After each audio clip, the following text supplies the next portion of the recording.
Well, because this is our first meeting, I'd like to introduce myself. Well, my name is Priski Abimanyu Isnain, and you can call me Priski, everyone, or my members usually call me Mr. P.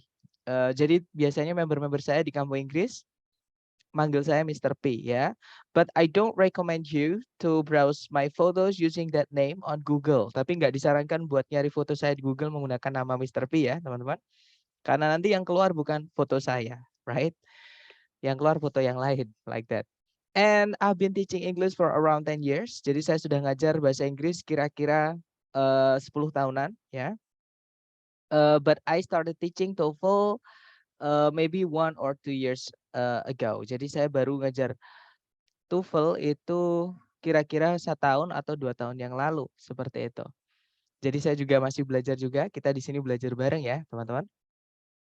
Jadi jangan sungkan-sungkan kalau teman-teman ada pertanyaan apapun silahkan ditanyakan.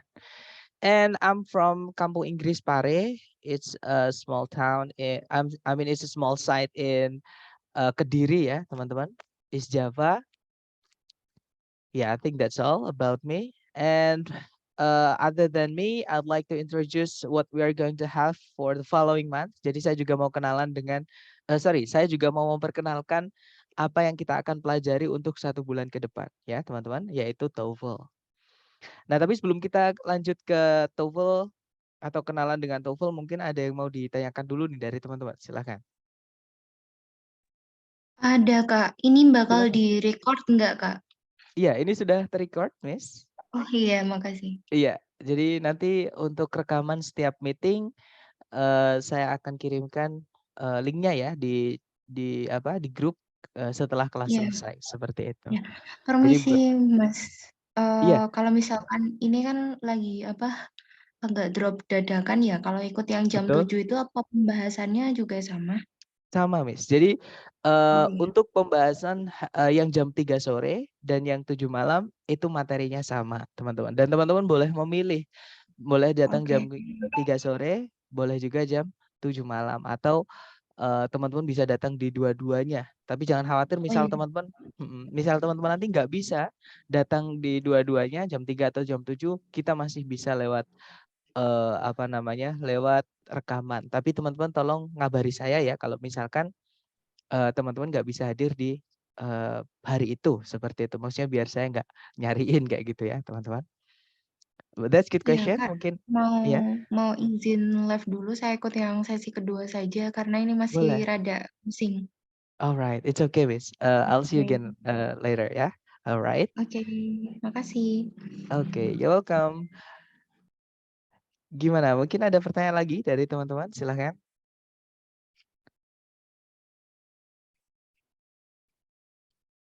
Nggak ada ya, teman-teman? Baik, kalau nggak ada, kita lanjut ke kenalan dengan TOEFL. Kayak gitu. Jadi apa sih TOEFL itu?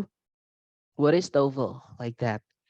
Jadi TOEFL, it stands for Test of English as a Foreign Language atau tes bahasa Inggris sebagai sebuah bahasa asing. Karena di Indonesia ya, negara kita, bahasa Inggris ini memang masih bahasa asing, teman-teman. Bahasa pertama kita atau istilahnya adalah mother tongue ya. Mother tongue kita itu adalah bahasa daerah kita. For example, my mother tongue is Javanese maksud saya aja, sorry. Jadi bahasa pertama saya adalah bahasa Jawa karena saya dari Jawa Timur, teman-teman. Nah, nanti bahasa kedua atau secondary language itu bahasa kedua kita adalah bahasa pemersatu, yaitu bahasa Indonesia. Nah, itu adalah bahasa kedua kita. Nah, selain bahasa pertama dan bahasa kedua tadi, itu kita nyebutnya bukan bahasa ketiga, bukan bahasa keempat, dan seterusnya. Kita nyebutnya adalah bahasa asing, teman-teman. Karena kita nggak ngomong sama orang lain menggunakan bahasa itu sehari-hari ya. Jadi salah satu bahasa asingnya adalah bahasa Inggris di Indonesia. Nah, untuk TOEFL sendiri yang mengadakan adalah ETS atau Educational Testing Service yang dia letaknya di New Jersey sana di Amerika, teman-teman. Dan ETS sendiri sudah berdiri sejak 1964 sampai saat ini. Seperti itu. Nah, kemudian jenis-jenis TOEFL secara garis besar atau secara umum ya, itu ada 2, teman-teman. Yaitu ada ITP atau Institutional Testing Program, ada juga IBT atau Internet Based Test. Nah, bedanya apa sih yang ITP dan IBT itu? Yang ITP itu atau institutional testing program tadi ya, itu score range-nya adalah 217 sampai 677. Jadi misal teman-teman tidak menghadiri tes atau misalnya teman-teman salah semua, itu teman-teman masih punya nilai. Nilainya adalah 217. Untuk beberapa sumber menyebutkan 231, teman-teman. Jadi ada 217 atau 231. Kalau setahu saya malah 231 ya. Kemudian di ITP itu yang diteskan itu sebatas comprehension teman-teman. Comprehension itu pemahaman teman-teman. Seberapa teman-teman bisa memahami percakapan dalam bahasa Inggris atau tulisan dalam bahasa Inggris. Jadi hanya sebatas seberapa teman-teman bisa memahami saja, bukan memakainya. Jadi ITP ini lebih gampang bisa dibilang seperti itu. Nah, tapi kalau IBT ini mirip atau setara dengan IELTS ya. Jadi score range-nya itu 0 sampai 120. Jadi kalau teman-teman misalkan benar-benar nggak datang atau misalkan fail salah semua, itu nilainya benar-benar 0, teman-teman. Dan kalau teman-teman nilainya perfect ya 120. Dan untuk IBT atau Internet Based Test ini yang diteskan itu full, yaitu skill dan mastery. Jadi kemampuan teman-teman menggunakan bahasa Inggris, juga penguasaan misalnya kosakata, kemudian penggunaan grammar di dalam kalimat atau di teks kayak gitu ya. Kemudian ada bagaimana pengucapannya, seperti itu. Karena di IBT nanti teman-teman diminta untuk ngomong juga atau speaking, tapi di ITP enggak. Nah, untungnya teman-teman di Indonesia dan beberapa negara-negara Asia itu yang dites TOEFL kan masih yang ITP ya. Jadi yang merah, yang ITP yang tadi yang sebatas pemahaman saja, bukan ke keterampilan dan penguasaan seperti itu. Nah, terus yang diteskan di ITP itu ada apa? Nah, mungkin beberapa teman-teman ada yang juga pernah udah ngambil tes TOEFL. Di dalam ITP nanti ada bukan tiga tahap teman-teman, 3 seksi ya, 3 section. Yang pertama adalah listening section. Di listening section nanti teman-teman diminta untuk diteskan pendengarannya ya atau pemahaman melalui percakapan. Jadi teman-teman nanti mendengarkan orang ngomong dalam bahasa Inggris bisa memahami atau tidak seperti itu. Nah, di listening itu teman-teman cuma punya waktu 12 detik untuk mengerjakan satu soal atau setiap soalnya. Dan jumlah soalnya nanti ada 50 pertanyaan yang dibagi ke dalam 3 bagian. Itu di listening aja ya, teman-teman. Nah, nanti listening selesai, teman-teman akan lanjut ke section kedua yaitu structure atau mungkin teman-teman lebih familiar dengan grammar. Ya, jadi grammar structure sama aja. Nah, di structure nanti teman-teman dikasih waktu 25 menit total ya untuk mengerjakan 40 pertanyaan. Ya, jadi 40 pertanyaan ini nanti dibagi ke dalam 2 bagian, yaitu nomor 1 sampai 15 itu bagian pertama ya, yaitu sentence completion atau melengkapi kalimat. Atau bagian B adalah 16 sampai 40 itu error analysis atau teman-teman disuruh mencari kesalahan di dalam kalimat seperti itu. Kemudian yang terakhir, teman-teman setelah structure selesai akan dihadapkan dengan soal reading. Nah, di reading nanti teman-teman dikasih waktu 55 menit untuk mengerjakan 50 pertanyaan. Nah, kalau di reading ini 50 pertanyaan nanti dibagi ke dalam 5 teks, teman-teman. Jadi ada 5 bacaan. Setiap bacaan itu kebanyakan diikuti 10 soal. Jadi 10, kadang ada yang 11, kadang ada yang 9. Tapi rata-rata 10 soal. Seperti itu. Setiap teks ya maksudnya. Jadi total untuk soal ITP nanti itu adalah 140 pertanyaan ya teman-teman. Memang kalau teman-teman tidak terbiasa dengan mengerjakan soal latihan, menghadapi soal TOEFL ini benar-benar frustrating atau gimana ya, melelahkan kayak gitu teman-teman. Karena 140 pertanyaan, terutama di reading itu banyak yang mengantuk, udah pasrah gitu. Maksudnya ngerjakannya ngebut sedapatnya gitu. Karena memang banyak sekali. Tapi kalau teman-teman udah terbiasa mengerjakan soal dan tahu tips dan triknya, nanti kerjakan enak kok teman-teman. Bakalan sisa atau banyak waktu sisa. Jadi waktunya belum selesai, teman-teman pede mengerjakan dan tahu jawabannya yang mana, itu nanti sisa waktunya masih banyak. Kayak gitu. Jadi yang akan kita pelajari nanti adalah tips dan trik mengerjakan soal-soal TOEFL. Seperti itu. Nah, kemudian nanti kita tempuh kelas kita atau program kita ya, itu dalam waktu 1 bulan. Nah, karena Sabtu dan Minggu kita itu off atau kita libur ya teman-teman, hari Sabtu Minggu nggak ada kelas. berarti kita masuknya cuma hari Senin sampai hari Jumat. Jadi 1 minggu itu ada 5 meeting. Nah, karena 1 bulan itu 4 minggu, ya 5 kali 4. Nah, kita nanti tabrak satu program ini ke dalam 20 meetings, seperti itu. Nah, untuk meeting hari pertama sampai hari ke-10, kita akan fokus dulu ke structure ya, teman-teman. Dan structure ini memang paling banyak, tapi sebenarnya ya sebenarnya gampang, teman-teman. Teorinya gampang ya, tapi nanti tinggal teman-teman sering-sering melatih teorinya itu supaya jadi pemahaman dan insting seperti itu. Jadi di 10 hari pertama kita akan belajar mengenai subjek predikat, kemudian connector atau conjunction. Kemudian ada juga hari ketiga atau chapter ketiga kita akan belajar mengenai kata kerja ya. Karena kata kerja itu ada yang aktif dan ada yang pasif. Kita nanti juga akan belajar caranya membedakan verb yang akhirannya ed itu verb 2 atau verb 3 supaya tahu itu predikat atau bukan. Ya di hari ketiga itu, oke? Kemudian hari keempat kita akan belajar mengenai inversi atau pembalikan posisi kalimat. Kelima kita akan belajar mengenai double komparatif. Keenam kita lanjut ke phrasing atau caranya membuat frase ya teman-teman. Apa itu frase? Nanti di chapter ke-6 ya teman-teman. Di chapter ke-6 kita belajar belajar tentang adjektif atau kata sifat. Hari ke-7 kita akan belajar mengenai keterangan atau adverb. Hari ke-8 kita akan belajar mengenai paired words atau gandengan kata. Nah, hari ke-9 kita akan kenalan dengan error analysis. Makanya nanti hari pertama sampai hari ke-8 di latihan soal teman-teman tidak akan saya kasih soal error analysis dulu.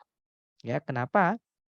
Karena penjelasan error analysis baru akan kita berikan di hari ke-9. Kemudian hari ke-10 kita akan belajar mengenai dependent clause atau anak kalimat. Seperti itu. Nah, kemudian hari ke-11 sampai hari ke-13 kita nanti fokus ke listening, teman-teman. Jadi listening kita tempuh 3 hari. Kita kenalan di hari ke-11 dengan listening part A, yaitu short dialogue. Kemudian hari ke-12 kita kenalan dengan listening part B atau long dialogue. Hari ke-13 kita kenalan dengan listening part C atau long monologue. Ya, kemudian hari ke-14 sampai hari ke-19 kita akan belajar reading. Sorry. Nah, di reading nanti sebenarnya reading itu gampang-gampang susah ya, teman-teman. Gampangnya karena cara mengerjakannya kita hanya perlu mengenali soalnya saja.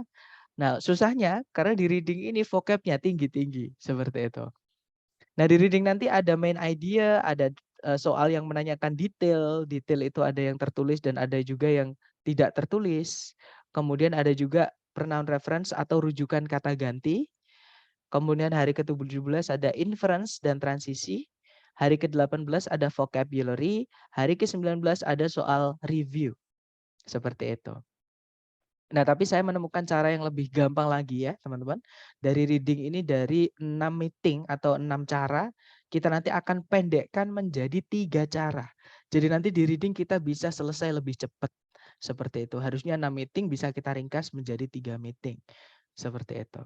Dan hari ke-20 kita nanti akan ada final scoring untuk preparation test ya. Untuk final scoring ini nanti teman-teman mekanismenya di belakang. Jadi hari ke-20 nanti teman-teman tes dan tesnya itu hanya untuk mengukur seberapa teman-teman ketuntasan belajar lah bisa dibilang seperti itu ya. Kemudian rules di kelas sebenarnya bukan rules ya teman-teman, hanya bagaimana sih kita nanti di kelas. Itu ada 3. Yang pertama attendance check atau daftar kehadiran. Nah, attendance check atau daftar kehadiran ini nanti akan saya lakukan hari pertama ini saja ya teman-teman. Jadi nanti setelah kelas teman-teman jangan langsung keluar, oke? Karena nanti kita akan screenshot dulu.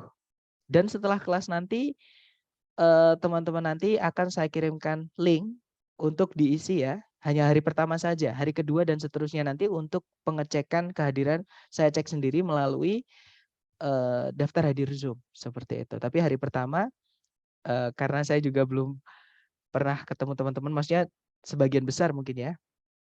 Nah, nanti maka perlu diisi dulu untuk daftar kehadirannya. Oke. Kemudian jika teman-teman ada pertanyaan, tidak perlu menunggu saya selesai ngomong. Teman-teman langsung potong saya nggak apa-apa karena sistem belajar kita webinar ya, teman-teman. Satu meeting itu bisa sampai 100 orang. Jadi kalau ada pertanyaan, teman-teman potong aja. Kalau pertanyaan teman-teman itu masih nyambung dengan materi kita hari itu, maka akan saya jawab. Tapi kalau pertanyaan teman-teman itu loncat, Itu pertanyaan yang mengenai hari ke berapa, ya nanti akan saya bilang. Itu akan kita pelajari hari kesekian. Kemudian nanti kalau nggak gitu, kalau teman-teman tetap penasaran, bisa lewat Japri saja. Takutnya kalau semuanya diberikan di hari pertama, yang ada teman-teman nanti langsung muntah-muntah, ya maksudnya langsung tumpah gitu. Jadi nggak masuk satu pun, tapi malah tumpah ruah. Jadi kelihatan susah seperti itu teman-teman. Jadi kita step by step, right? Dan yang terakhir ini yang paling penting buat teman-teman sendiri, yaitu vocabulary. Nah, setiap saya awal program atau setiap saya mulai program, teman-teman selalu saya ingatkan, yang paling penting dalam mengerjakan TOEFL adalah kemampuan vocabnya teman-teman atau tabungan vocabnya teman-teman. Vocab itu apa? Vocab itu kosakata dalam bahasa Inggris, teman-teman. Oke. Jadi nanti kalau teman-teman ada vocab baru, nemu entah di latihan, entah di kelas, itu teman-teman koleksi, ditulis. Ya, karena kalau nggak ditulis, nanti kayak saya teman-teman, banyak vocab yang hilang. Nah sayang, vocab itu belajarnya bukan dihafal ya, tapi teman-teman koleksi sendiri ketika dapat, tulis aja. Misalkan nggak sempat mencari hari itu, ditulis dulu, nanti baru waktu teman-teman ada waktu luang dicari, atau teman-teman bisa kirimkan ke saya. Nanti akan saya bantu, seperti itu. Intinya ditulis ya teman-teman. Nah kalau teman-teman mau mengecek juga, misalnya teman-teman ada koleksi vocab-vocab dari latihan soal atau dari kelas, nanti pengen mengecek benar salahnya, nah nanti teman-teman bisa kirimkan setiap minggunya ya, daftar vocab yang teman-teman kumpulkan ke saya untuk saya koreksi. Dan nanti kalau yang ngirim ke saya banyak, itu nanti akan saya compile, saya sortir ya maksudnya, yang sama-sama ya saya jadikan satu aja. Kemudian nanti saya koleksi, kemudian kalau banyak saya kirim di grup, biar teman-teman eee, yang nggak, apa namanya, yang nggak konsultasi juga bisa dapat, seperti itu. Tapi kalau cuma yang ngirim satu orang, 2 orang, ya saya kirimkan ke orang itu sendiri ya, nggak ke grup, seperti itu. Kemudian yang terakhir monitoring. Jadi gini, sebelum kita ke monitoring teman-teman, saya mau menjelaskan teknik mengajar saya. Nah, untuk pengajaran, dengan saya nanti, saya akan berusaha menjelaskan teorinya itu seminimal mungkin. Jadi seminim mungkin, pokoknya secukupnya saja. Saya nggak akan banyak teori, ya, tapi teman-teman akan saya hajar menggunakan latihan.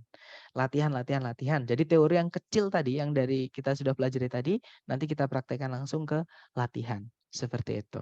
Latihan bahas, seperti itu. Dan teman-teman nanti pun di luar kelas tetap akan saya sediakan soal latihan ya, untuk di-download dan dikerjakan oleh teman-teman ketika teman-teman ada waktu luang. Itu nggak wajib ya, tapi disarankan sekali karena teori itu nggak penting teman-teman. Yang penting itu adalah teman-teman latihan. Karena percuma teman-teman tahu teorinya, ketika nanti latihan atau ketika mengerjakan entah waktu tes, entah waktu latihan, teman-teman bingung. Trust me, kalau nggak dicoba pasti nanti teman-teman bingung. Jadi saya harap teman-teman praktekkan teori yang sudah didapat ke latihan. Nah, nanti ketika latihan di luar kelas ada bingung apa-apa, silahkan japri saya. Jadi teman-teman bisa japri saya melalui nomor berikut. Jadi 0821 4241 4414. Seperti itu. Nah, itu tadi adalah penjelasan sedikit mengenai apa yang akan kita pelajari untuk 1 bulan ke depan. Nah, untuk sebelum kita lanjut ke chapter 1, yaitu kita nanti akan kenalan dengan sentence atau kalimat. Mungkin ada yang mau ditanyakan dulu nih dari teman-teman. Silahkan.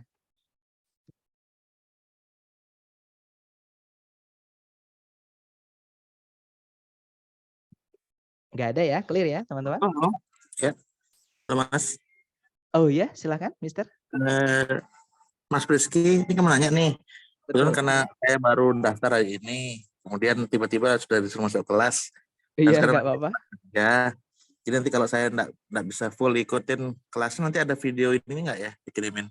Ada. Jadi ada video, terus juga nanti tolong diisi juga untuk attendance check-nya ya. Jadi setelah kelas nanti akan saya kirimkan link untuk teman-teman bisa isi kayak gitu. Jadi hari pertama aja. Dan nanti kalau teman-teman bisa sampai full sampai akhir, dan saya harap bisa sampai full akhir ya untuk hari pertama teman-teman. Nanti kita foto bentar untuk dan untuk kameranya tolong dinyalakan nanti ya teman-teman. Kalau Oke. teman-teman nggak bisa untuk sesi sore, boleh gabung juga di sesi malam. Oke, jadi sesi sore boleh, sesi malam boleh, dua-duanya juga nggak apa-apa. Jadi Karena bebas. kebetulan sih Seperti itu. kerjanya dari sore sampai malam, jadi nanti Iya, that's right. Jadi nggak apa-apa teman-teman nanti misalkan di hari kedua sampai hari ke-19 itu nanti teman-teman nggak bisa hadir konfirmasi aja. Nanti tetap akan ada rekaman di setiap meeting. Kalau saya lupa tolong diingatkan ya teman-teman, karena kadang saya juga lupa untuk merekam kelas. Terutama kalau kelas sebelumnya, kelas ini misalnya telat, itu kadang biasanya saya panik. Nah itu biasanya lupa aja gitu. Jadi kalau lupa nanti tolong diingatkan. PPT-nya nanti di-share tidak? PPT-nya di-share, Miss. Jadi nanti saya kirimkan link di mana teman-teman bisa mengakses PPT, teman-teman juga bisa mendownload latihan-latihan soal seperti itu. Ya, makasih. Alright. Semisal ada pertanyaan di luar kelas, tersedia di jam aktif dari jam berapa atau hari apa ya? Kalau teman-teman ada pertanyaan, saran saya langsung tanyakan aja. Jadi langsung japri aja. Untuk menjawabnya saya nggak bisa memastikan di jam berapa atau hari apa, teman-teman. Intinya tanyakan aja dulu, WA kirim ya. Nanti misal saya jawabnya telat banget atau lama banget, kirim lagi gitu. Oke. Saya akan jawab ketika saya bisa atau sempat pegang HP atau saya sempat WA-an seperti itu. Alright. Dan jangan diempet ya teman, kalau ada pertanyaan itu kalau teman-teman malu-malu bertanya atau teman-teman, "Alah nanti aja deh," nanti takutnya malah lupa dan itu sering sekali kayak gitu. Jadi kalau ada pertanyaan apapun langsung tanyakan, alright? Seperti itu. Gimana, mungkin ada pertanyaan lagi? Silahkan.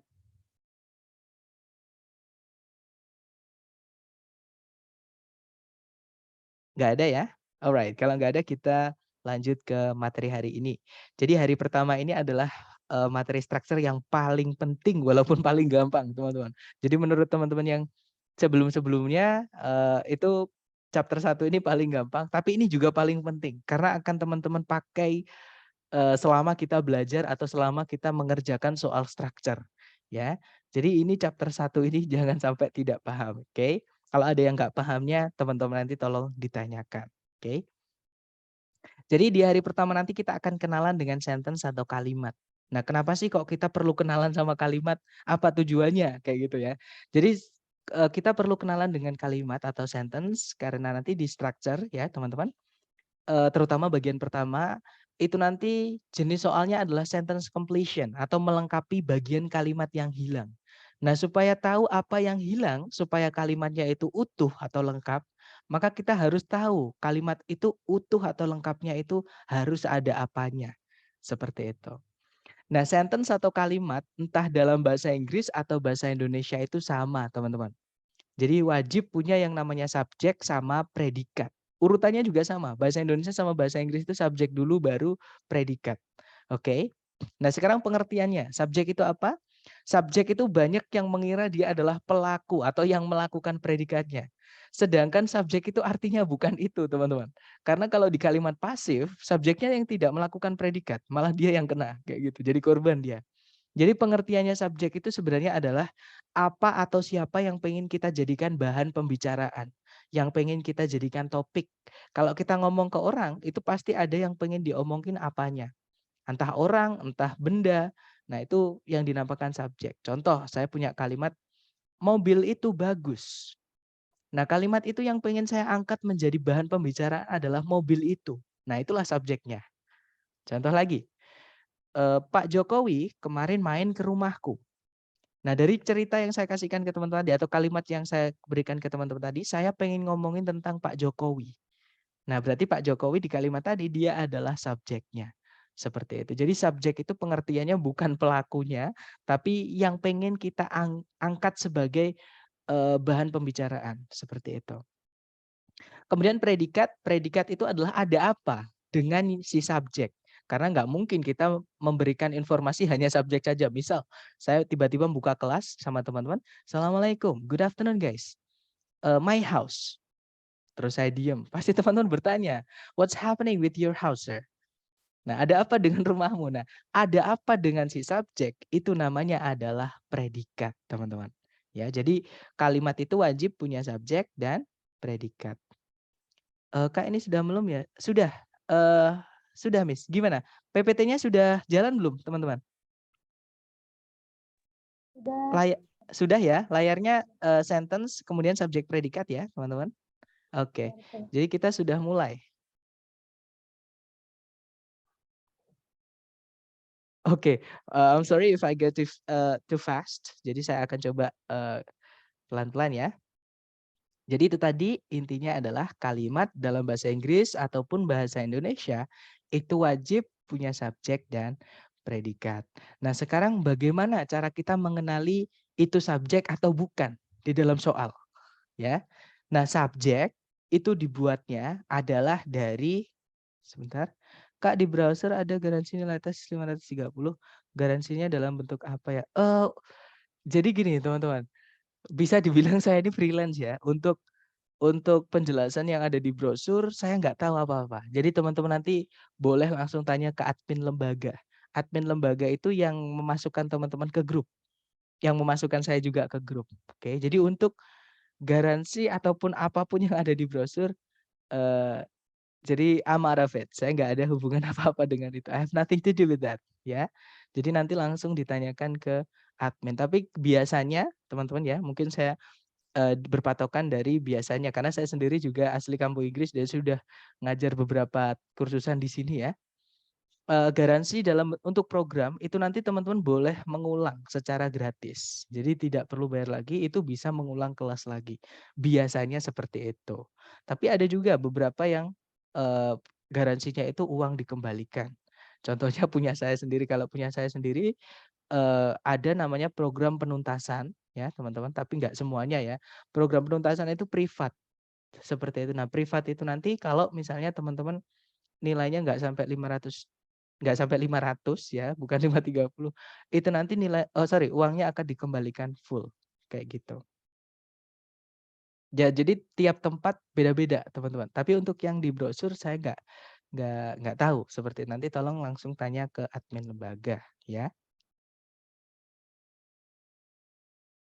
Halo, tes tes, suara saya udah ada teman-teman? Ada, Kak. Ada ya. Jadi misalnya teman-teman nggak mendengar suara saya, atau saya tulis di chat dulu ya. Jadi kalau misalnya ada masalah koneksi, teman-teman bisa keluar dulu dari meeting, kemudian masuk lagi. Jadi keluar terus masuk lagi kayak gitu. Bentar, saya tulis dulu ya. Atau tampilan, silahkan keluar kemudian masuk lagi.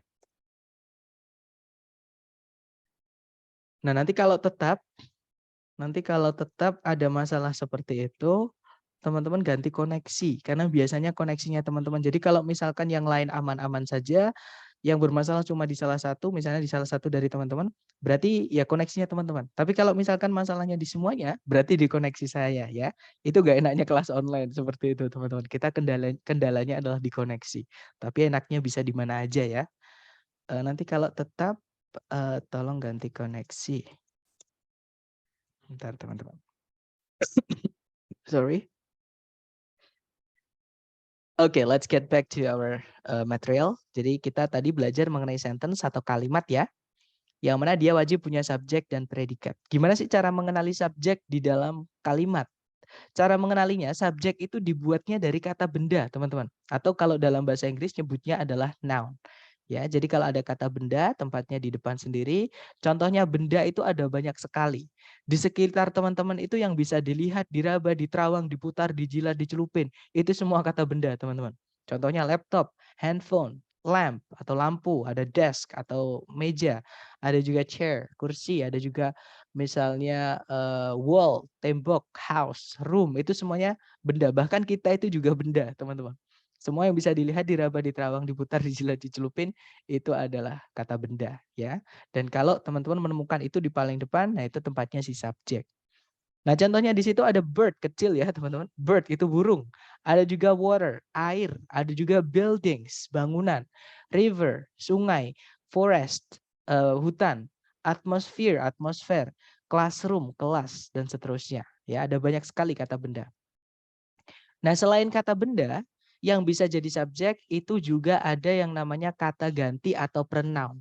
Contohnya ada dia laki-laki, itu bahasa Inggrisnya he. Dia perempuan, itu she. Dia yang kita nggak tahu cewek atau cowoknya, contohnya bolpen, itu pakainya it kalau jumlahnya satu ya. Kalau jumlahnya banyak, entah itu manusia, entah itu bukan, itu pakainya they, artinya mereka. Kemudian those itu juga bisa jadi kata ganti ya, artinya itu. Once itu juga bisa artinya mereka, dia kata ganti juga. Ada juga others, yang lain-lain, itu juga kata ganti.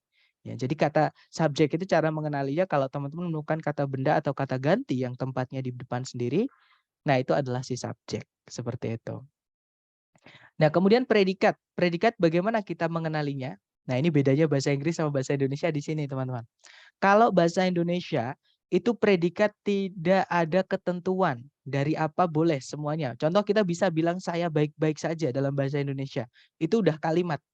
Ya, tapi kalau bahasa Inggris, sebentar, saya baik-baik saja. Saya tulis ya, saya baik-baik saja. Itu bisa kita dalam bahasa Indonesia kalimat ini sudah utuh dan benar, teman-teman. Tapi dalam bahasa Inggris saya itu I, baik-baik saja itu fine atau okay misalnya. Itu kita nggak bisa bilang I okay. Ya, tapi kita bilangnya adalah I am okay. Nah, padahal M itu nggak punya arti, teman-teman. Kenapa? Tapi kok harus ada M-nya di situ? Nah, karena dalam bahasa Inggris, predikat itu wajib berupa kata kerja atau istilahnya adalah verb. Ya, teman-teman. Kata kerja itu ya yang apapun yang bisa dijawab dengan kata lagi ngapain misalnya. Contohnya occur artinya terjadi. Overcome artinya mengatasi. Rise artinya muncul atau apa ya, atau bangkit juga bisa. Raise artinya menaikkan atau mengangkat. Support artinya menopang atau mendukung. Consist artinya terdiri atau memiliki gitu ya. Improve artinya memperbaiki. Blow artinya meniup dan masih banyak lagi. Contohnya duduk, belajar, tidur, bernyanyi, bernafas itu semua adalah kata kerja. Seperti itu ya. Contoh tadi I am okay. Nah, M itu sebenarnya dia adalah kata kerja, teman-teman. To be itu juga kata kerja walaupun dia nggak punya arti ya. Seperti itu. Karena kenapa kok harus ada kata kerja yang nggak punya arti? Karena itu tadi kalimat harus ada predikat. Dan dalam bahasa Inggris, predikat itu wajib berupa kata kerja atau verb.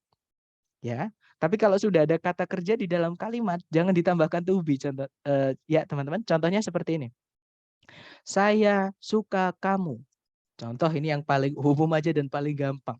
Saya itu I, suka itu like boleh, love juga boleh. Itu kata kerja ya teman-teman atau verb. Kamu itu adalah you. Nah ini jangan I am love you. Karena nanti predikatnya double atau pemborosan. Jadi cukup bilang I love you. Karena sudah ada kata kerja sebagai predikat. Yaitu kata love di situ. Oke, diingat-ingat. Predikat dalam bahasa Inggris itu dibuatnya adalah dari kata kerja. Seperti itu. Nah, tapi sayangnya kata kerja dalam bahasa Inggris itu ada banyak sekali bentuknya ya, teman-teman. Jadi teman-teman nanti di kalimat atau di pokoknya di kata kerja di dalam kalimat itu teman-teman akan menemukan bentuk-bentuknya seperti ini.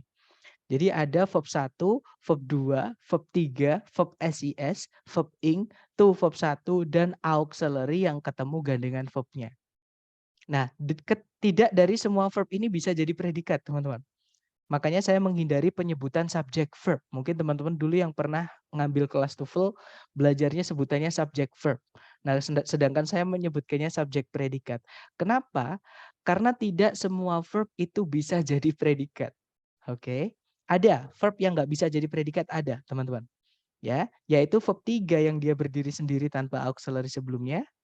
Kemudian verb ing yang berdiri sendiri tanpa auxiliary sebelumnya dan to verb 1.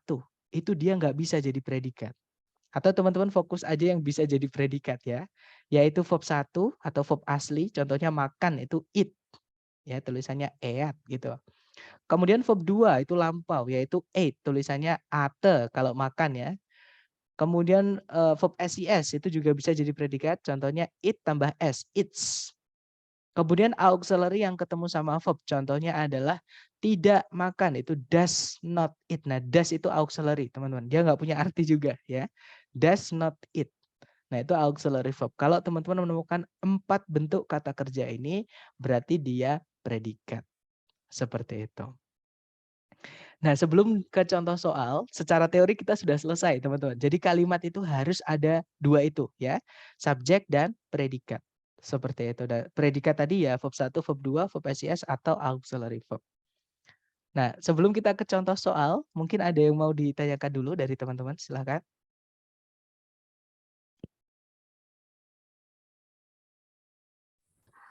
Kak mau tanya, kalau misalkan verb yang berakhiran ed itu kayak played itu bisa termasuk ke dalam verb nggak?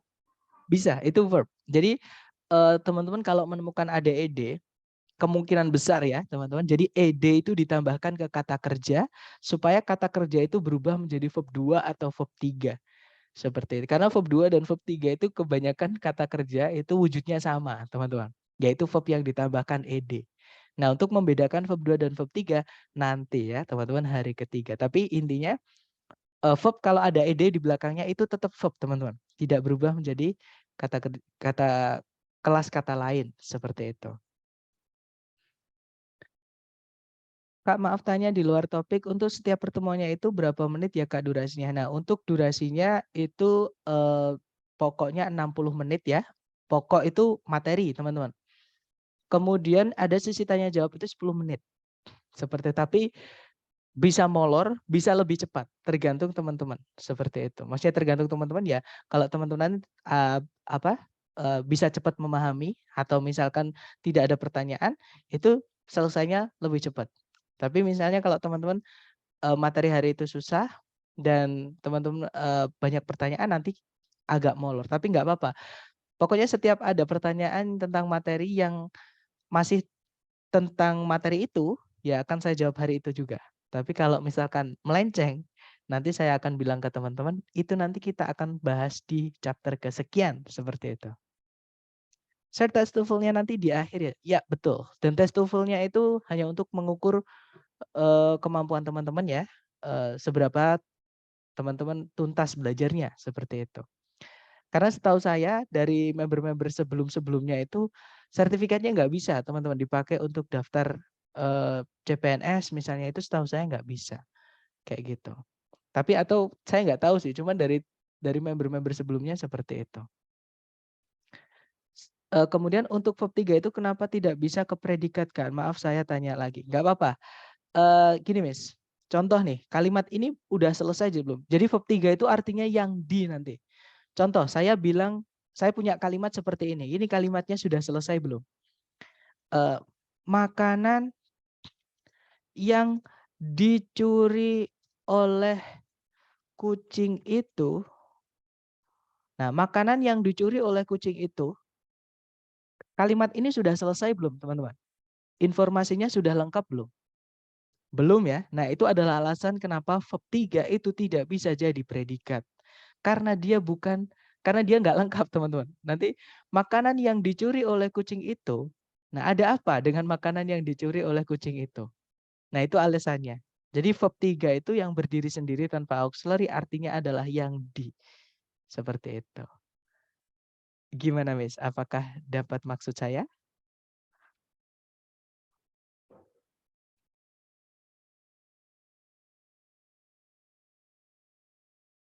Miss Rahma? Oke, sudah ya. Jadi alasannya itu. Verb 3 nggak bisa jadi predikat karena nanti kalimatnya tidak selesai, teman-teman. Makanan yang dicuri oleh kucing itu, nah misal saya datang nih ke teman-teman, guys, makanan yang dicuri oleh kucing itu, terus saya pergi, pasti teman-teman bilang nggak jelas gitu. Kalau nggak gitu nungguin. Ada apa dengan makanan yang dicuri oleh kucing itu? Kalau gitu bertanya, ada apa dengan makanan yang dicuri oleh kucing itu? Nah, sedangkan informasi atau kalimat itu harus lengkap, teman-teman. Informasi yang disampaikan harus titik, harus apa ya? Harus selesai seperti itu. Nggak boleh nanggung seperti itu, nggak bisa. Seperti itu. Oke, mungkin ada pertanyaan lagi, silakan.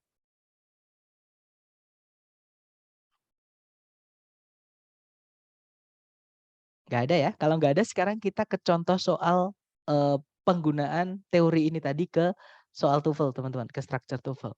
Jadi di sini saya punya Saya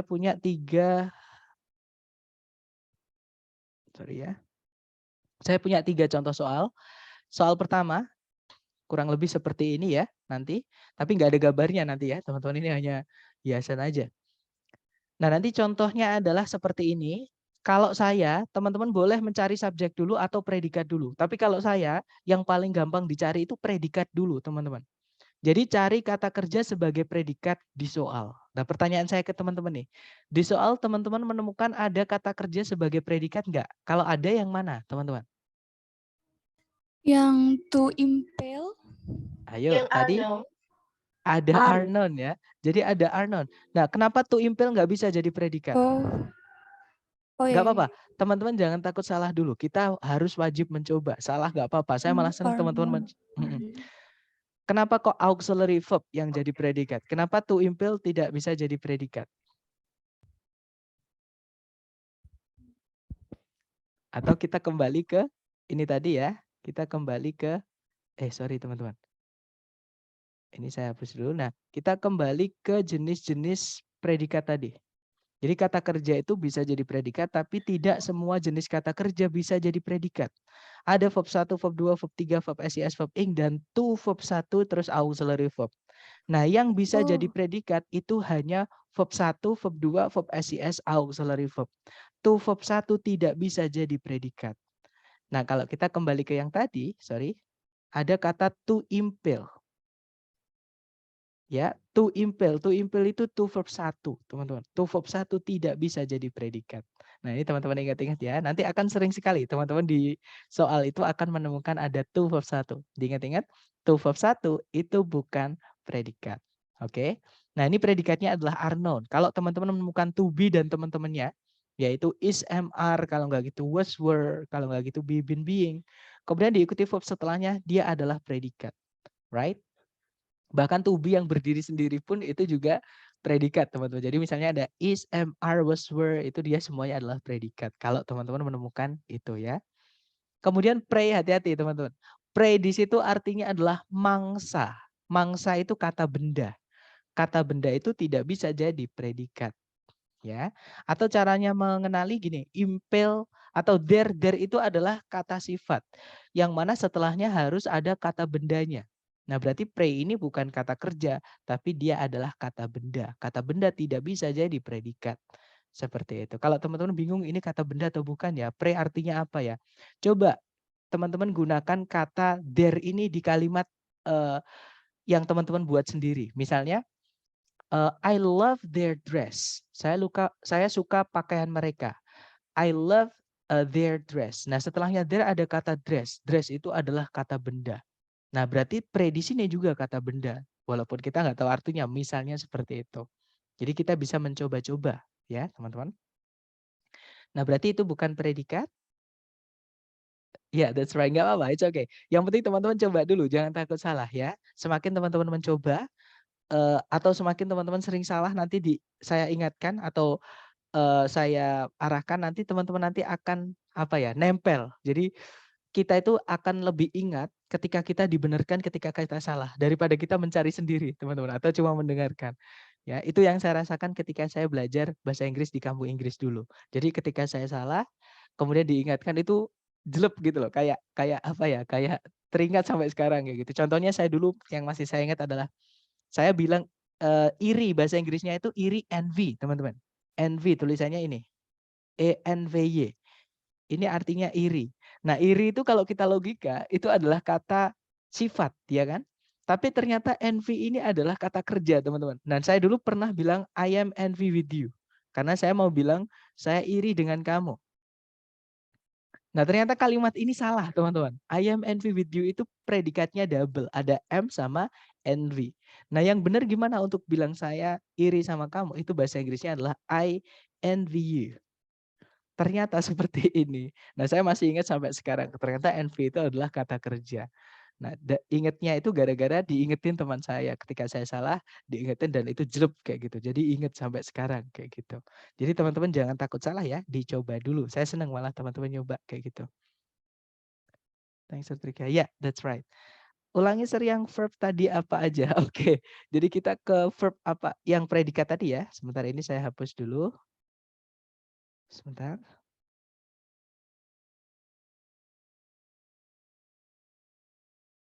Oke, predikat tadi dibuatnya dari kata kerja atau verb. Dan verb yang teman-teman akan temui di dalam kalimat itu bentuknya ada banyak.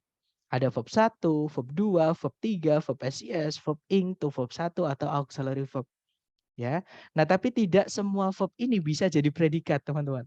Hanya verb 1, verb 2, verb SES dan auxiliary verb saja yang bisa jadi predikat. Seperti itu.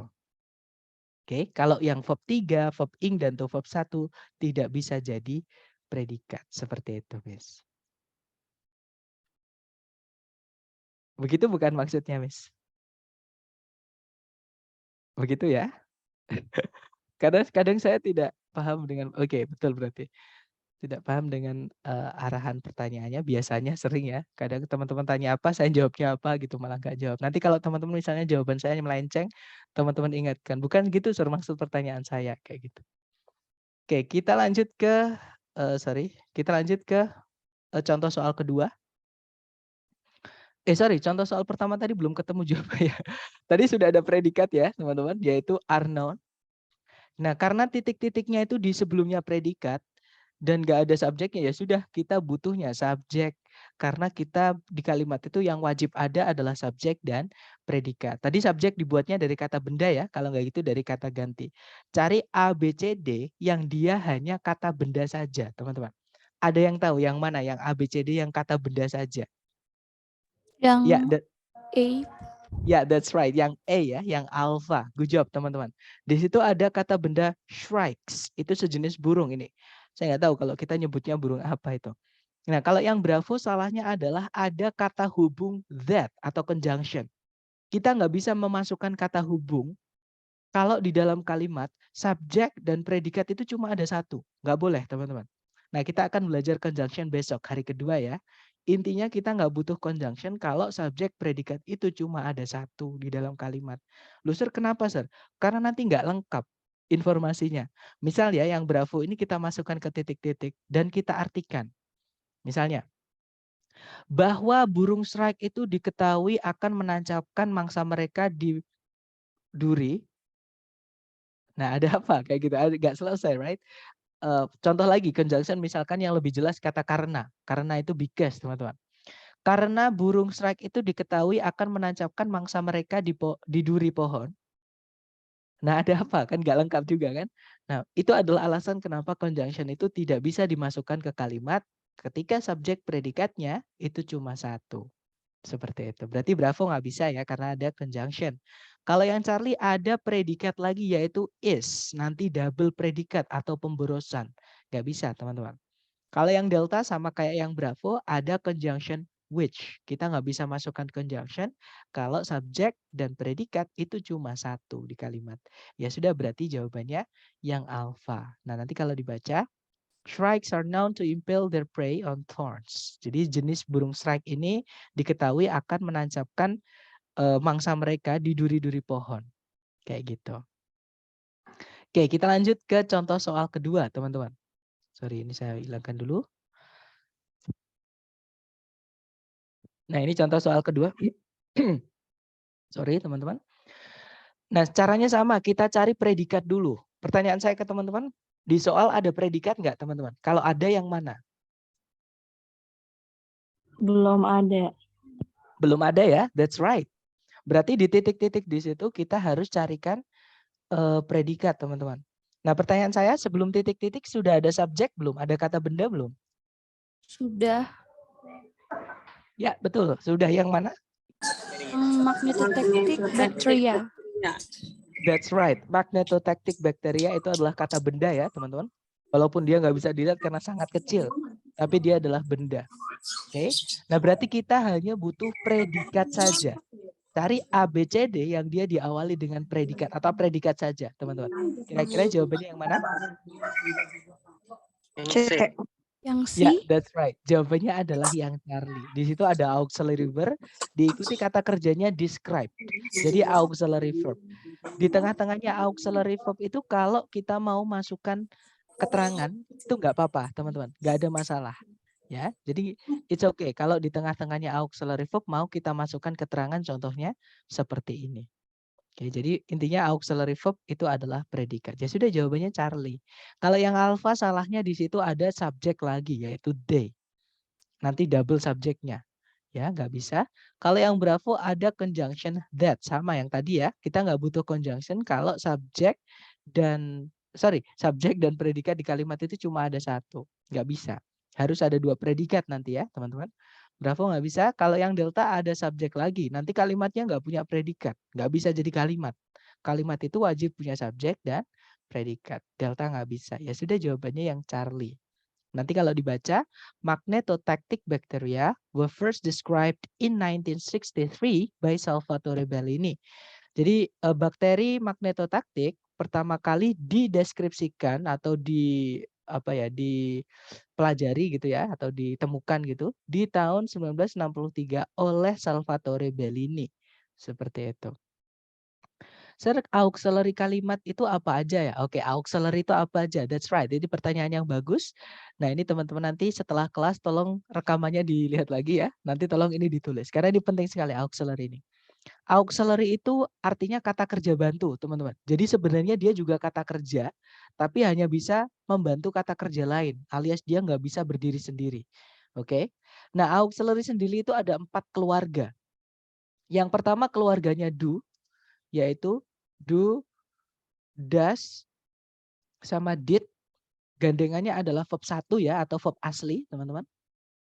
Jadi kalau ada do, does, did, setelahnya harus verb 1 atau verb asli. Oke. Kemudian yang berikutnya ada keluarganya to be. Nah, anggotanya lumayan banyak, teman-teman, to be itu. Kita punya is, mr, ini kalau present ya. Is, mr, kalau fakta. Kemudian kalau lampau itu kita pakainya adalah was sama were. Nah, sebenarnya ada lagi, tapi teman-teman yang perlu ingat ini aja. Is, mr, kemudian was, were dulu ya. Nah, to be itu dia gandengannya ada 2. Kalau enggak verb ing, ya verb 3. Jadi boleh diikuti verb ing atau verb 3. Seperti itu. Kemudian yang berikutnya ada auxiliary have. Nah, hati-hati teman-teman, have ini ketika dia jadi auxiliary artinya bukan memiliki. Tapi have itu artinya adalah sudah atau pernah, seperti itu. Nah, anggotanya cuma 3, yaitu have, kemudian has, dan had. Nah, verb yang digandeng atau verb gandengannya adalah verb 3. Dan yang terakhir ada namanya modal auxiliary. Nah, modal ini paling banyak anggotanya ya. Kita punya will artinya akan. Shall itu juga bisa diartikan akan. Ada can artinya dapat, boleh, mungkin juga bisa. Kemudian ada might artinya mungkin. Ada may bisa diartikan mungkin, bisa diartikan boleh. Ada must artinya bisa harus, bisa pasti. Kemudian ada yang old itu. Contohnya ada would, ada could, sama should. That's right. Nah, gandengannya modal itu adalah verb 1 atau verb asli. Seperti itu ya. That's right. Nah, ini adalah jenis-jenis auxiliary means dan gandengannya ya. Ini penting sekali teman-teman. Karena ini sering keluar nanti kayak gitu. Jadi kalau teman-teman menemukan ada do, does, did verb 1 atau to be verb ing atau will be verb 3, kemudian have diikuti verb 3 dan modal diikuti verb 1, mereka adalah predikat ya. Karena auxiliary hanya bisa dijadikan predikat. Sir, untuk ain't itu termasuk di mana ya, Sir? Nah, ain't itu adalah bentuk informal, teman-teman. Itu nggak akan keluar di TOEFL. Tapi itu di speaking kalau teman-teman nonton film atau misalkan dengar lagu, itu teman-teman akan mendengarkan kata ain't. Ain't itu bisa menggantikan to be yang diikuti not. Jadi misalnya is not, am not, are not itu bisa ya. To be diikuti not. Itu kalau nggak gitu do diikuti not. Teman-teman. Atau pokoknya kalau auxiliary selain modal ya, have diikuti not juga bisa pakai and. Nah, nanti pakainya diganti and bisa, tapi itu informal, teman-teman. Ya, jadi itu tidak akan pernah keluar di TOEFL, tapi misalkan teman-teman suka dengan rapper atau bukan rapper ya, tapi rapper. Rapper itu yang nyanyi cepat itu, teman-teman. Nah, itu sering sekali menggunakan kata and ini supaya terdengar lebih akrab. Jadi entah bahasa Indonesia atau bahasa Inggris itu ada tingkatannya. Ada tingkatan formal, ada juga informal. Kalau formal yang kita pakai di kampus, kita pakai di kerjaan itu formal, teman-teman. Tapi kalau yang informal ya sama teman sendiri, misal lagi main, misal lagi bercanda, itu kita pakainya adalah informal language. Nah, biasanya mereka pakai ain't ini, seperti itu. Gimana? Mungkin ada pertanyaan lagi? Silakan.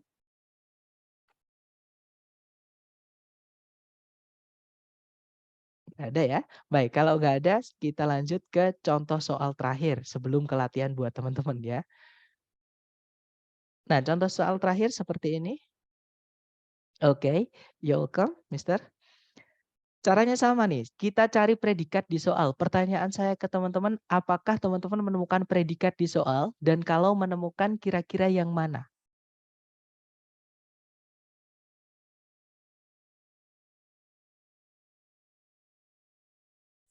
Reduce. Sorry? Glow. Reduce. Reduce. Across. Oh, di jawaban ya maksudnya ya? Maksud saya kalau di soal ada nggak? Kayaknya nggak ada, Sir. Ya, that's right. Ada. Nggak ada ya, teman-teman. Good. Jadi di soal itu belum ada predikat sama sekali. Nah, karena titik-titiknya di depan sendiri seperti ini, teman-teman. Dan tadi kita kehilangan predikat ya. Nah, urutan kalimat itu subjek dulu baru predikat. Alias sebelum predikat itu harus ada subjeknya. Ya sudah, di sini berarti kita juga kehilangan subjeknya juga. Cari ABCD yang dia subjek dan predikat. Cari teman-teman, ABCD yang ada subjek dan predikat kira-kira yang mana? D. Ya, that's right. Jawabannya adalah delta. Good job, teman-teman. Jadi itu ada subjek coconut waste briquettes. Nah, ini ya coconut waste briquettes itu jadi arang yang dibuat dari limbah kelapa, jadi batok kelapa itu. Predikatnya adalah reduce, dia verb 1. Artinya mengurangi. Ya sudah, berarti jawabannya delta. Kalau yang alpha ada subjek coconut waste briquettes, tapi tidak ada predikatnya. Alpha nggak bisa karena kalimat selain butuh subjek juga butuh predikat. Alpha nggak bisa. Kemudian kalau yang Bravo, nah ada satu subjek tidak ada predikatnya, malah ditambahi conjunction. Ini nggak jadi kalimat, malah nggak selesai juga informasinya ya. Berarti Bravo bukan, teman-teman. Kalau yang Charlie ada subjek coconut waste briquettes, ada predikat reduce, tapi ada conjunction that. Kita nggak bisa memasukkan conjunction ke kalimat ketika subjek dan predikat di dalam kalimat itu cuma ada satu. Ya berarti Charlie nggak boleh, teman-teman. Jawabannya adalah yang delta. Good job. Nah nanti kalau dibaca coconut waste briquettes reduce deforestation across the globe. Briquette limbah kelapa mengurangi penggudulan hutan di seluruh dunia seperti itu. Oke, that's good. Mungkin ada pertanyaan lagi? Silakan sebelum kita lanjut ke latihan buat teman-teman. Silakan teman-teman.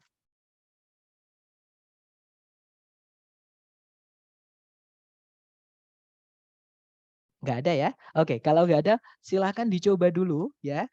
Teman-teman kerjakan soal setelah ini.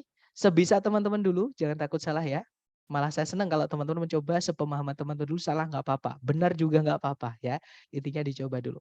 Silakan, di sini ada satu soal, karena di TOEFL itu waktunya adalah satu soal 30 detik ya. Waktu di pojok kanan atas, silakan teman-teman. 30 detik dimulai dari sekarang. Jawaban dikirim di chat ya, silakan.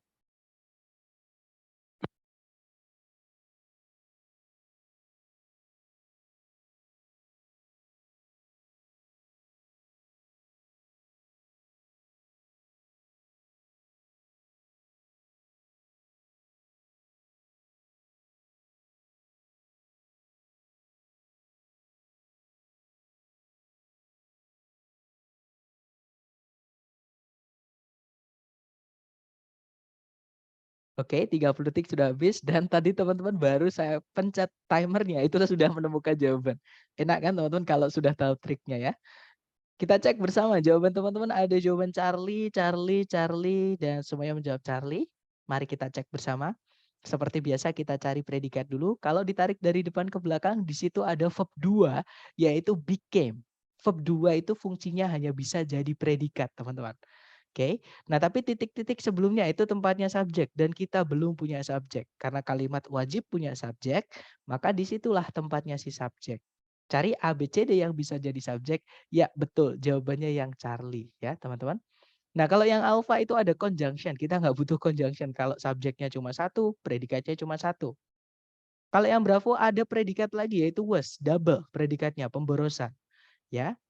Kalau yang Delta ada subjek Colorado tapi ada conjunction which. Kita nggak butuh conjunction ketika subjek dan predikat itu cuma ada satu.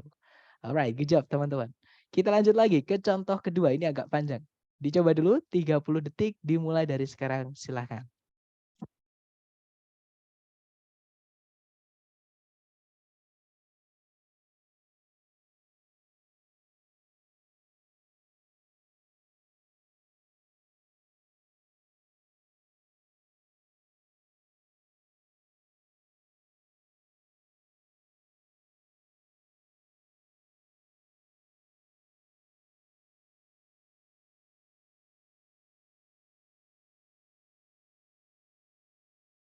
Alright, 30 seconds over. Silahkan jawabannya dikirim di chat semuanya. Sedapatnya dulu, salah nggak apa-apa. Baik, ada jawaban delta, delta, delta, dan saya lihat teman-teman semua menjawab delta ya. Kita cek bersama. Di situ cari predikat dulu, kalau ditarik dari depan ke belakang, sama sekali tidak ada kata kerja sebagai predikat, teman-teman. Artinya di titik-titik kita butuh predikat ya. Nah, karena titik-titiknya di paling depan, dan sebelumnya predikat itu harus ada subjeknya, maka di sini kita kehilangan predikat dan juga subjek. Cari ABCD yang subjek dan predikat, teman-teman. Yang alpha ada kata benda the shaping, tapi tidak ada kata kerja sebagai predikat, berarti alpha nggak bisa. Yang Bravo ada kata benda sculpting the shapes, nah tapi tidak ada predikat juga, Bravo nggak bisa. Kalau yang Charlie, nah to verb 1 itu tidak bisa jadi subjek, tidak bisa juga jadi predikat. Ya, berarti Charlie nggak ada subjek, nggak ada predikatnya. Charlie nggak bisa. Kalau yang Delta, ada subject sculptures, artinya para pematung atau pembuat patung. Predikatnya adalah shape, artinya membentuk. Jadi shape itu bisa kata benda, bisa kata kerja, teman-teman. Kalau kata benda ya artinya bentuk, kalau kata kerja artinya membentuk. Nah, memang bahasa Inggris itu tidak enaknya seperti itu. Kadang satu kata artinya banyak. Oke, teman-teman. Nah, berarti jawabannya Delta ya. Nanti kalau dibaca sculptures shape images out of clay, stone, and metal. Kalau diartikan para pematung membentuk gambar-gambar dari tanah liat, batu, dan logam. Oke, lanjut ke number 3. Dicoba lagi 30 detik dimulai dari sekarang. Silahkan.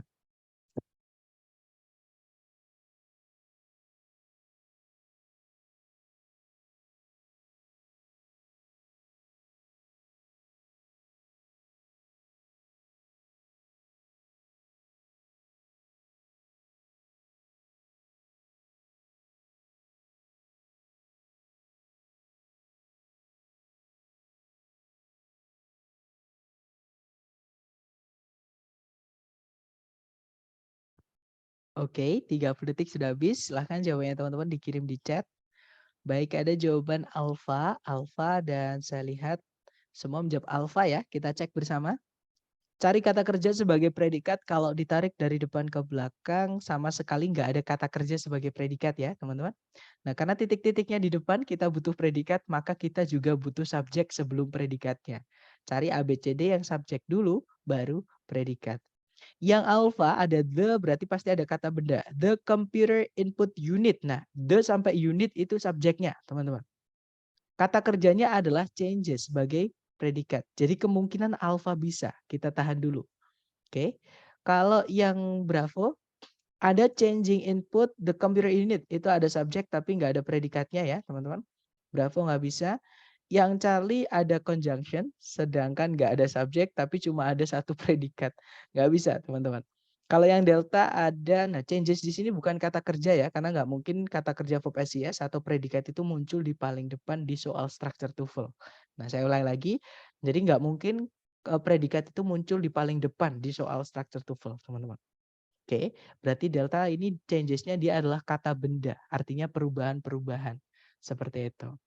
Nah, ada kata benda changes, kemudian, nah nggak ada kata kerja sebagai predikat, artinya delta nggak bisa. Ya sudah, berarti jawabannya yang alpha. Nah, nanti kalau dibaca, the computer input unit changes all data into electronic pulses. Kalau diartikan, satuan input komputer merubah semua data ke dalam sinyal-sinyal elektronik. Seperti itu. Alright, good job. Lanjut ke number 4. Silahkan dicoba dulu, 30 seconds from now. Silahkan teman-teman.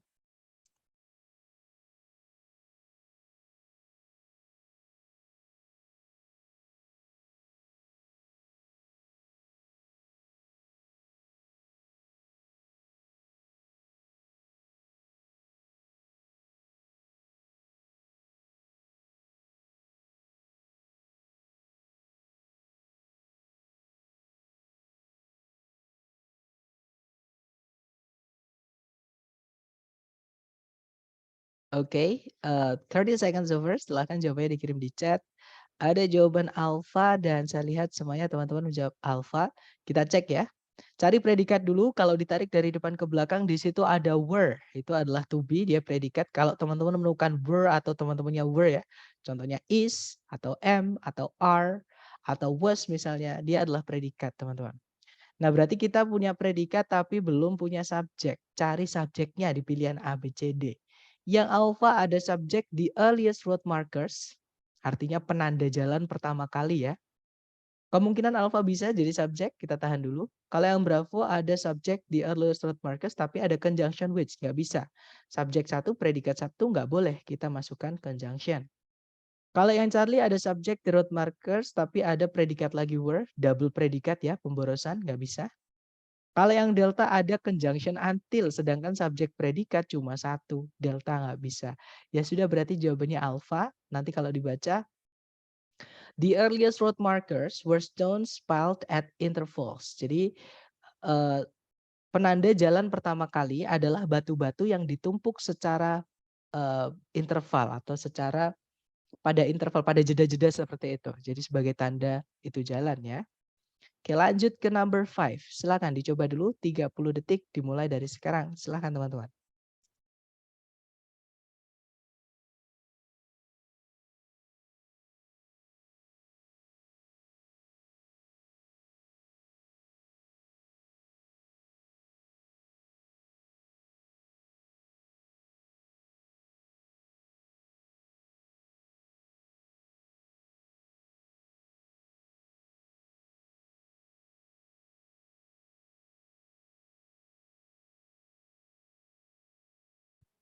Oke, 30 seconds over. Silakan jawabannya dikirim di chat. Oke, ada jawaban bravo, bravo, bravo, dan saya lihat semuanya menjawab bravo. Kita cek ya. Oke, semuanya menjawab bravo. Kita cek bersama. Cari predikat dulu, di situ ada is noun, auxiliary verb ya, to be verb 3. Kemudian, nah tapi belum ada subjek. Hati-hati dengan thesis teman-teman. Thesis ini memang dia kata benda, ya artinya jaringan. Tapi kenapa dia nggak bisa jadi subjek? Karena sebelumnya ada kata of. Of ini nama kelas katanya adalah preposisi. Nah, fungsi preposisi ini merubah kata benda setelahnya menjadi keterangan, teman-teman. Jadi preposisi itu ada banyak sekali selain of ya, tapi of ini juga preposisi. Kalau teman-teman menemukan preposisi dan keluarganya, kemudian diikuti kata benda setelahnya, itu harus ditarik satu garis. Dan dia akan berubah kelas katanya menjadi keterangan atau adverb. Oke, nanti adverb kita pelajari hari ke-7, teman-teman. Nah, contohnya seperti ini. Misal saya punya kata benda kulkas. Nah, kulkas atau lemari es itu bisa dilihat, diraba, diterawang, diputar, dijilat, dicelupin kalau kuat ya, teman-teman. Tapi intinya dia adalah kata benda. Nah, kata benda itu kalau sebelumnya ditambahkan preposisi akan menjadi keterangan. Contoh, saya menaruh makanan favorit saya di dalam kulkas. Saya menaruh makanan favorit saya di dalam kulkas. Nah, ada kata di dalam sebelum kata kulkas. Nah, berarti di dalam kulkas itu menjadi keterangan. Itu jadi keterangan tempat, teman-teman. Karena nanti kalau ditanyakan, di mana kamu menaruh makanan favoritmu? Saya menaruh makanan favoritku itu di dalam kulkas. Ya kan? Jadi awalnya kulkas itu kata benda, ditambahkan preposisi sebelumnya menjadi keterangan. Diingat-ingat teman-teman. Dan keterangan nggak bisa jadi subjek. Hanya kata benda murni dan kata ganti saja yang bisa jadi subjek. Keterangan nggak bisa jadi subjek. Oke, berarti di sini kita kehilangan subjek. Cari ABCD yang dia bisa jadi subjek saja. Yang alpha, di situ ada verb ing. Nah, sebenarnya verb ing itu bisa jadi subjek, teman-teman. namanya gerund ya. Jadi kalau ada kata kerja itu mau dijadikan subjek atau objek di dalam kalimat, maka kata kerja itu harus dirubah menjadi kata benda. Nah, cara merubah kata kerja menjadi kata benda, kita tambahkan ing saja. Contoh, membaca atau membaca novel adalah hobi saya. Oke, atau hobi saya adalah membaca novel. Nah, itu nanti kalau ditranslate bukan read novels is my hobby, bukan, tapi reading novels is my hobby. Seperti itu. Atau my hobby is reading novels. Seperti itu. Oke. Jadi itu namanya gerund. Istilahnya kalau di grammar. Itu hanya istilah, nggak perlu teman-teman ingat. Oke. Intinya verb ing bisa jadi subjek, tapi ada syaratnya ya. Ketika verb ing itu mau jadi subjek, dia harus mengikuti penggunaan kata dasarnya. Contohnya di sini. Study itu artinya mempelajari atau meneliti. Yang mana dia butuh objek setelahnya. Meneliti apa? Sedangkan setelah studying ini nggak ada kata bendanya, teman-teman. Oke, nggak ada objeknya. Maka gerund ini tidak lengkap. Otomatis nggak bisa jadi subjek. Harus dilengkapi dulu. Contoh nih, meneliti artikel ilmiah mengenai jaringan dikenal sebagai histologi. Contohnya seperti itu bisa. Tapi kalau cuma meneliti ilmiah, nah apanya yang ilmiah? Kan nggak ada, nggak lengkap seperti itu. Jadi nggak bisa. Oke. Kalau yang Bravo, the scientific study. Study di sini bukan kata kerja ya, dia kata benda, teman-teman. Artinya penelitian, karena ada the-nya di situ. Jadi kemungkinan Bravo bisa. Kalau yang Charlie ada to verb 1, to verb 1 nggak bisa jadi subjek, Charlie nggak bisa ya. Kalau yang Delta ada predikat lagi yaitu is, nanti jadi pemborosan. Seperti itu. Oke, apalagi that di situ ada conjunction, dua predikat, kita nanti belum punya subjek sama sekali. Nggak bisa, teman-teman. Oke, ya sudah berarti jawabannya yang Bravo. Nah, nanti kalau dibaca, the scientific study of tissues is known as histology. Kalau diartikan, penelitian ilmiah mengenai jaringan dikenal sebagai histologi. Seperti itu. Oke, nice. Kita lanjut ke number 6. Dicoba dulu teman-teman, 30 detik dimulai dari sekarang. Silahkan.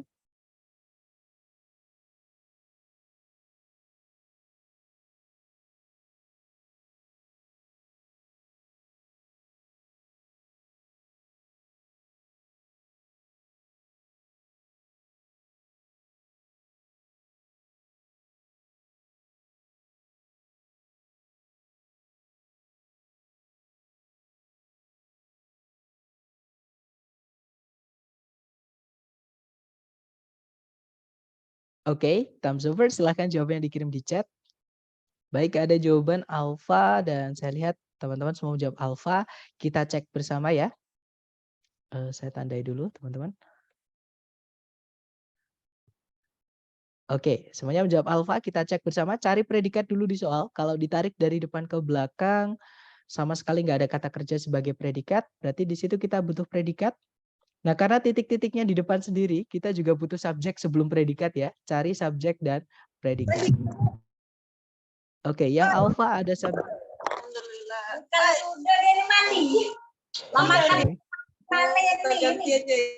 Saya mute dulu ya teman-teman. Oke, cari subjek predikat di soal. Di situ ada subjek Kanada yang alfa ya, predikatnya has.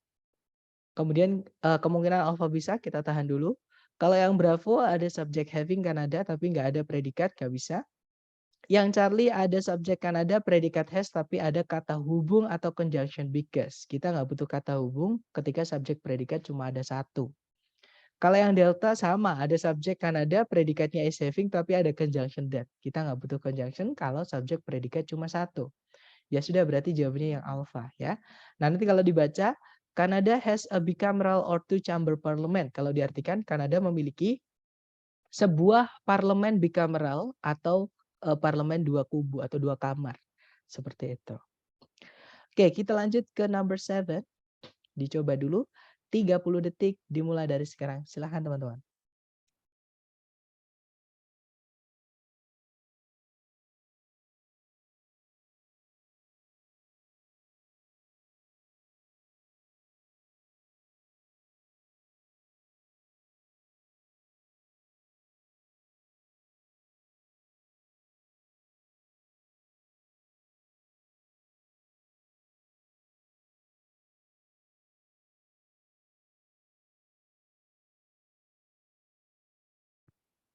Oke, 30 detik sudah habis, teman-teman.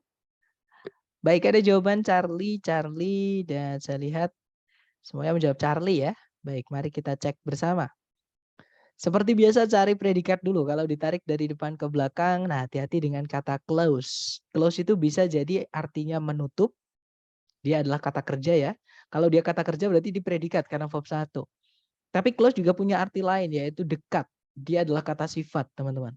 Nah, untuk mengetahui close ini dia kata sifat atau kata bukan kata sifat atau kata kerja tadi ya, kata kerja atau kata sifat artinya menutup atau dekat. Caranya gampang saja. Kita coba umpamakan menutup itu butuh objek atau tidak supaya tahu itu artinya menutup atau dekat. Misal nih saya bilang ke teman-teman nih, guys, hari ini kita akan menutup. Terus saya diem. Kira-kira yang saya ucapkan ke teman-teman sudah selesai belum? Belum. Belum ya? Pasti nanti ada pertanyaan, menutup apa? Nah, berarti menutup itu butuh objek, teman-teman. Butuh kata benda di setelahnya. Nah, kita cek di setelahnya close ini ada kata benda atau tidak. Ternyata setelahnya close itu nabrak preposisi. Nggak boleh, teman-teman. Berarti close ini bukan artinya menutup karena dia nggak punya objek. Ya, berarti close di sini artinya adalah dekat. Dia kata sifat. Berarti ini bukan predikat. Oke, tarik ke belakang lagi, nggak ada kata kerja, fix kita kehilangan predikat di soal ini. Cari subjeknya dulu. Nah, di depan itu ada muskrats, itu sejenis hewan pengerat, teman-teman. Ya, berarti kita sudah punya subjek tapi belum punya predikat. Cari ABCD yang bisa jadi predikat. Nah, kebetulan ABCD yang hanya terdiri dari predikat saja itu cuma satu pilihan, yaitu yang Charlie. Ya sudah, berarti jawabannya Charlie. Kalau yang alpha, verb ing yang berdiri sendiri tanpa auxiliary sebelumnya, tanpa to be sebelumnya, itu tidak bisa jadi predikat. Kalau yang bravo memang ada predikat berupa auxiliary verb, yaitu to be verb ing, tapi ada subjek lagi, subjeknya double. Nggak bisa ya. Kalau yang delta to verb 1 tidak bisa jadi predikat. Ya sudah, berarti jawabannya adalah yang Charlie tadi. Nah, nanti kalau dibaca, muskrats generally stay close to the edge of a bog. Kalau diartikan, tikus rawa umumnya tinggal dekat dengan tepian rawa. Seperti itu. Oke, nice. Lanjut ke number 8, teman-teman. Dicoba dulu 30 detik dimulai dari sekarang. Silahkan.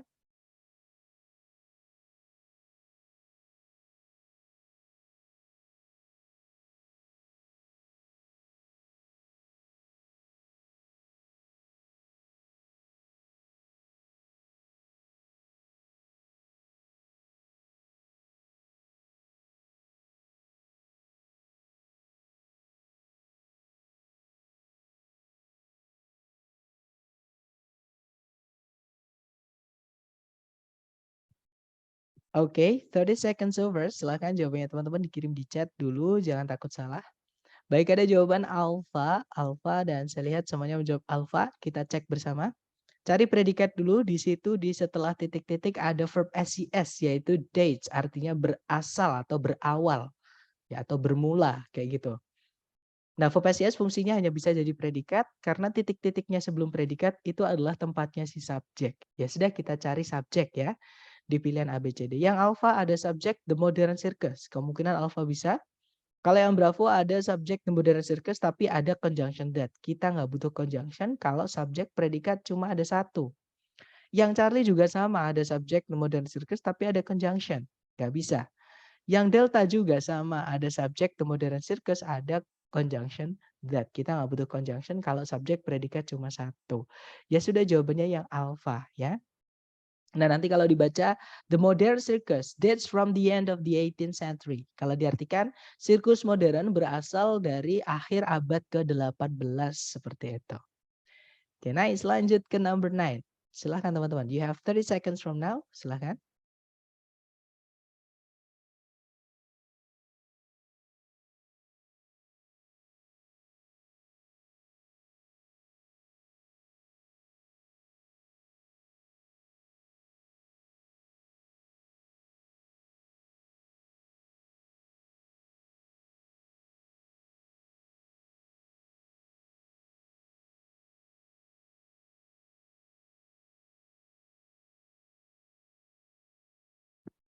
Oke, 30 seconds over dan saya lihat ada jawaban alpha, dan saya lihat semuanya menjawab alpha ya. Kita cek teman-teman, cari predikat seperti biasa. Di situ setelah titik-titik ada verb 2 yaitu adopted artinya mengadopsi. Verb 2 itu fungsinya hanya bisa jadi predikat. Ya sudah itu predikat. Karena titik-titiknya sebelum predikat itu punyanya subjek. Kita hanya butuh subjek berarti ya. Yang alpha Kanada kemungkinan bisa, yang Bravo ada Kanada juga tapi ada conjunction nggak bisa. Charlie juga sama ada which nggak bisa. Delta ada predikat lagi yaitu was, double predikat nggak bisa ya. Ya sudah berarti jawabannya yang alpha. Nah nanti kalau dibaca, Kanada adopted the decimal system of coinage in 1867. Kalau diartikan, Kanada mengadopsi sistem desimal dari coinage di tahun 1867. Seperti itu. Oke, good job teman-teman. Lanjut terakhir nomor 10 ya. Dicoba dulu 30 detik dimulai dari sekarang. Silakan.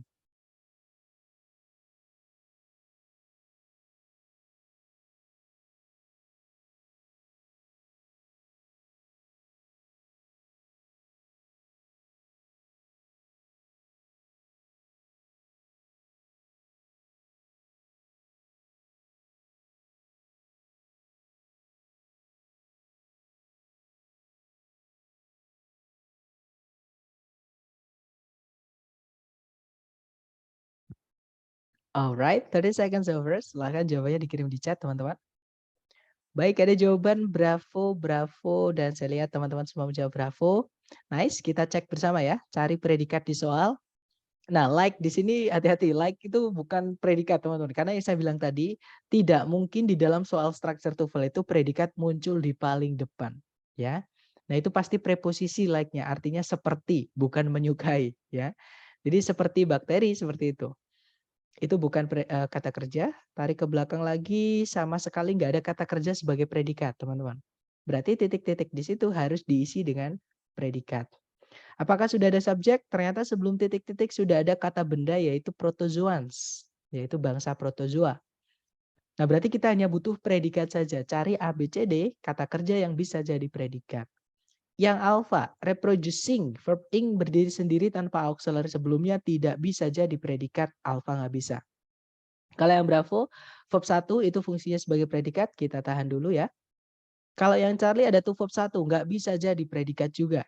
Kalau yang Delta, reproduction, ada duction itu kalau teman-teman menemukan kata yang berakhiran duction, itu dia bisa dibilang 95% dia adalah kata benda atau noun. Kata benda tidak bisa jadi predikat. Kata benda itu fungsinya kalau nggak sebagai subjek ya objek ya teman-teman. Berarti delta nggak bisa. Oke, nanti double subjeknya kalau dimasukkan kata benda lagi. Berarti ya sudah jawabannya yang Bravo. Nah nanti kalau dibaca, like bacteria, protozoans reproduce by splitting into. Kalau diartikan mirip bakteri, protozoa itu bereproduksi dengan cara membelah diri menjadi dua. Seperti itu. Nah, itu tadi adalah materi pertama kita ya, mengenai kalimat atau subjek dan predikat. Nah, saya lihat tadi teman-teman baru 3 detik aja langsung menemukan jawaban. Jadi kalau kita sudah tahu tipsnya dan triknya itu enak sekali. Dan untuk soal structure itu cuma kayak kita main puzzle, teman-teman. Nyari piece yang hilang atau missing piece, itu kira-kira yang hilang apa, ya sudah kita carikan di pilihan ganda. Seperti itu. Tapi teman-teman syaratnya harus tahu ya, kalimat itu kalau utuh harus apa tadi? Subjek dan predikat, seperti itu. Nah, mungkin sebelum saya tutup mungkin ada yang ada pertanyaan. Verb ing yang bisa jadi predikat gimana Sar? Oke, jadi verb ing dan verb 3 ketika dia berdiri sendiri, teman-teman, itu nggak bisa jadi predikat. Saya tulis ya sebentar. Mana tadi panelnya? Halo, cek. Sorry teman-teman. Sepertinya mulai nge-lag. Sebentar ya, saya tulis dulu. Jadi verb ing dan verb 3 kalau berdiri sendiri tanpa auxiliary, dia nggak bisa jadi predikat. Nah, tapi kalau sebelumnya itu ada auxiliary-nya, misalnya auxiliary plus verb ing. Nah, auxiliary yang bisa jatuh sebelumnya verb ing itu cuma to be, teman-teman. Jadi kalau teman-teman menemukan to be verb ing, misalnya is verb ing seperti itu misalnya, atau am verb ing, atau misalnya are verb ing misalnya. Nah, itu adalah auxiliary verb, berarti dia predikat. Verb 3 juga sama.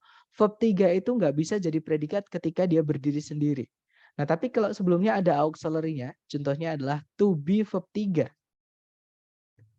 Kalau nggak gitu, have verb 3. Jadi auxiliary-nya verb 3 itu ada 2. Kalau nggak to be ya have, teman-teman.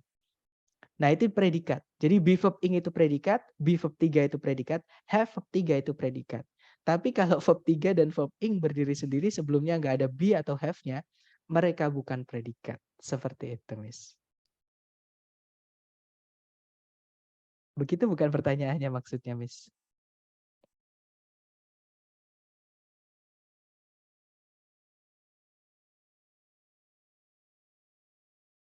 Oke, begitu ya. Betul ya berarti. Gimana? Mungkin ada pertanyaan lagi, teman-teman?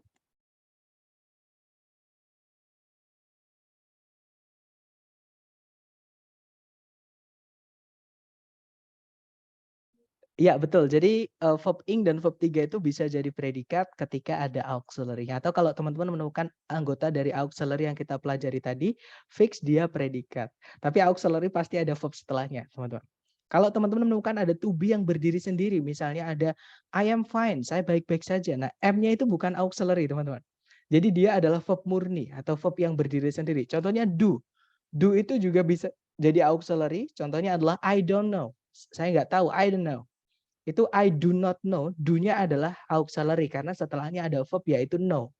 Nah, tapi kalau do-nya itu artinya melakukan, nggak ada verb setelahnya, nggak ada verb lain setelahnya. Contohnya adalah I did it, saya melakukannya. Nah, itu did-nya bukan auxiliary ya, did-nya itu adalah verb murni.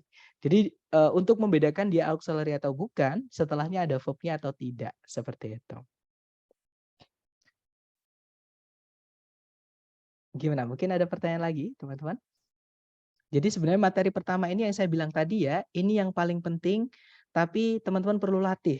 Jadi maksudnya paling penting nanti di chapter kedua sampai chapter ke-10 kita akan tetap pakai cara ini. Oke, karena ini wajib di kalimat yang paling wajib itu ada subjek dan predikatnya. Seperti itu.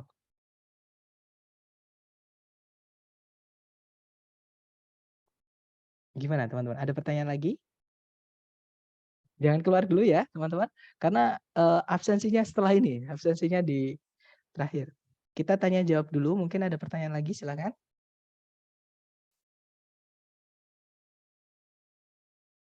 Sir, apakah auxiliary? Sorry, maksudnya?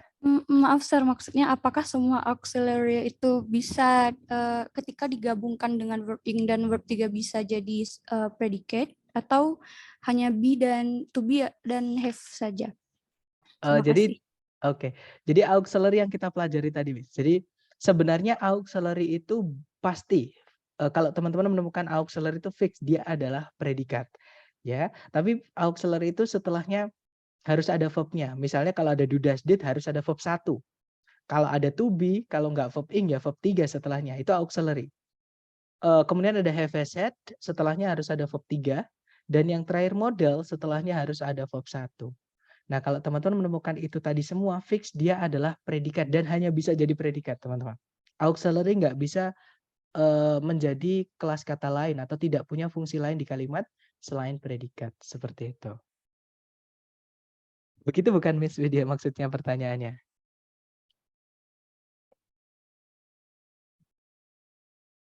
Oke, betul ya. Jadi auxiliary itu hanya bisa jadi predikat, cuman dia nggak bisa berdiri sendiri. Seperti itu. Gimana? Mungkin ada pertanyaan lagi dari teman-teman? Silakan.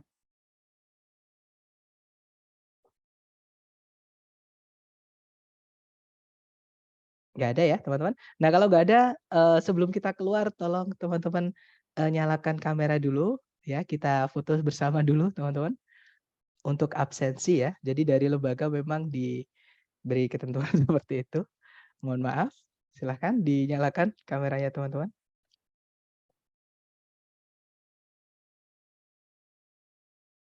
Oke.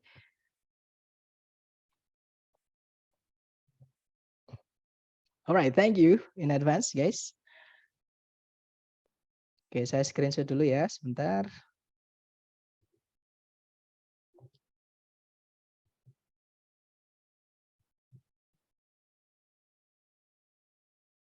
Alright, thank you everyone. Sebentar, jangan keluar dulu. Saya tutup dulu ya.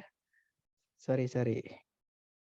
Saya mau screenshotnya saya kirim dulu ke lembaga.